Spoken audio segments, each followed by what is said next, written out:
Okay, good morning. We're looking at mutation today.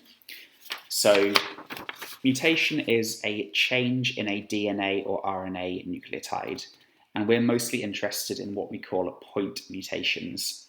So a point mutation is a mutation that affects only one nucleotide, although the knock-on effects of that can be quite severe. So there are three main types. First of all, we've got addition or insertion, when an extra nucleotide is added to the DNA sequence.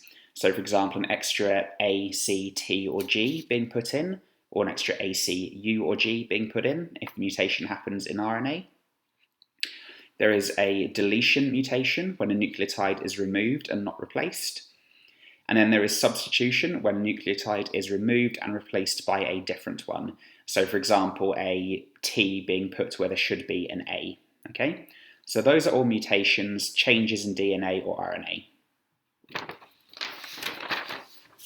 So I've got a few examples here. So let's take the original sequence. Let's say the original DNA sequence we're studying is AAT, TGC, ACT, GCA. Okay? If there was an addition or an insertion, I'm doing this at the second base. So as you can see there, I've added an extra A. Okay. Now, if you look at that, even though there's only been one change, I've added one letter, the knock-on effect is actually pretty severe because, as we know, DNA and RNA is read in threes. So every single one of these triplets is incorrect compared to the original sequence. And if the triplets are incorrect, the amino acids will be different, and therefore the protein made will be very different to what it was supposed to be. I've also got a deletion one here. All I've done is I've deleted the second A from the original and moved everything over one step. And as you can see, once again, every single triplet is not what it should be now. Therefore, every amino acid is probably going to be wrong. All right? So for addition and insertion, like I said, every triplet or codon and therefore every amino acid after the mutation is incorrect. And we call that a frame shift mutation when that happens.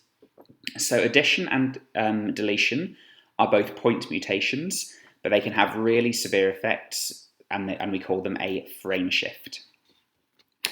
We also have substitution mutations, which again are a point mutation because they're only affecting one base. But the effects of this are far less severe. So what I've done is, if I just bring the original up, I've swapped in a T where in the original there was an A at the second base. Okay, so I've removed the A and added a T. Now, as a result, this triplet is incorrect. It doesn't read what it originally did. However, if you look at all the others, they do all read the same. So only one amino acid is ultimately impacted by a substitution mutation. And while that still can have quite a bad effect, the effect will be nowhere near as severe as an addition or deletion when every single amino acid is going to be incorrect after the triplets where the mutation happens. Okay? So you're going to do some work today, having a look at what impact mutations do have. And yeah, you can log on to Zoom if you need any help with that. Just a final thing is we sometimes refer to the degeneracy of the DNA code in VCE biology. So what this means is there are 64 possible combinations of A, C, T, and G, or A, C, U, and G for RNA, but there are only 20 amino acids and 3 stop codons that are coded for. So you can see in the slides, for example, all the codons CUU, CUC, CUA, and CUG, they all code for leucine. Okay, so there's more codons than there are amino acids, and that's what we mean by the degenerate code. And we sometimes say that the code is redundant because there's more of it than what's really needed. Okay. And because of that, that means we occasionally get what we call a silent mutation, which is quite an interesting thing.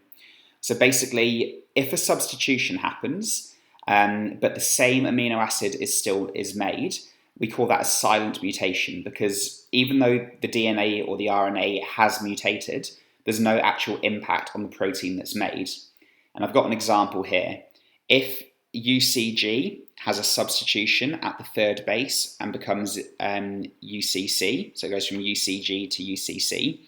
If you look on the codon tables on slides 68 and 69, both of these make serine. So if that mutation happens, there's no actual impact on the protein because the exact same amino acid will be put in that place. Okay, thank you for listening, and log on to Zoom if you need any help.